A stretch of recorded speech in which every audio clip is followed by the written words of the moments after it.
Pregnancy போது அது பண்ணாத இது பண்ணாத அப்படின்னு சொல்கிறவங்களோட தயவுசெய்து நீங்கள் பேசாமல் இருந்தால் கூட ஓகே தான். நெகட்டிவிட்டிஸ் அது எல்லோரும் சுற்றி இருக்கும் இல்லையா, சிம்பிள். நெகட்டிவிட்டியை முடிஞ்ச வரைக்கும் கட் பண்ணிவிடுங்க. ஸ்கேன்ஸ்க்கு முன்னாடி ஃபஸ்ட்டு ப்ரெக்னன்சி பாசிட்டிவ் ஆனதுக்கப்புறம் என்னென்னலாம் பண்ணணும், மென்டலி, நாட் சாப்பாடை பற்றி இல்லாட்டி ரொம்ப டீப்பாக நான் அதை பற்றி சொல்லலை, எப்படி மென்டலி ஹாப்பியாக வச்சுக்கணும். நிறைய ஸ்ட்ரெஸ் வரதுக்கு நிறைய சான்சஸ் இருக்குது. ஜென்ரலாக ப்ரெக்னன்சி போது நம்மளை ஃபஸ்ட்டு நம்ம தான் பார்த்துக்கணும். மற்றவங்களோட ஹெல்ப்பை தேடி நம்ம போக வேண்டாம். நம்ம நல்லா கான்ஃபிடென்ட்டாக நம்மளை பார்த்துக்கிட்டாலே அதுவே நம்மளுக்கு பாதி கான்ஃபிடென்ஸ் கொடுக்கும்.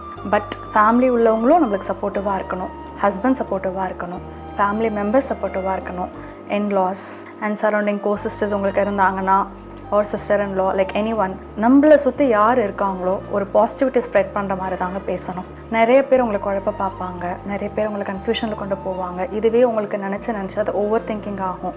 ஓவர் திங்கிங் ஆச்சுன்னா டிப்ரெஷன் ஆகும். ஸோ முடிஞ்ச வரைக்கும் உங்களுக்கு பிடிச்சதை நீங்கள் பண்ணுங்கள். மியூசிக் பிடிக்குமா, மியூசிக் கேளுங்க. புக்ஸ் படிக்க பிடிக்குமா, புக்ஸ் படிங்க. ஃப்ரெண்ட்ஸை போய் பார்க்கணுமா, போய் கிளம்பி போய் பார்த்துட்டே இருங்க. சமைக்க பிடிக்கணும்னா சமைச்சுக்கோங்க. பட் உங்கள் கிட்ட யாராவது இல்லை நீ இப்படி தான் பண்ணணும், இப்படி தான் இருக்கணும் அப்படின்னு சொல்லிட்டு உங்கள் லைஃப்பை செதுக்கிற மாதிரி பண்ணாங்கன்னா அவங்க வேண்டாம். சப்போர்ட்டிவாக இருந்தாங்கன்னா அணைச்சிக்கோங்க. Any negativities please cut it off. That's it.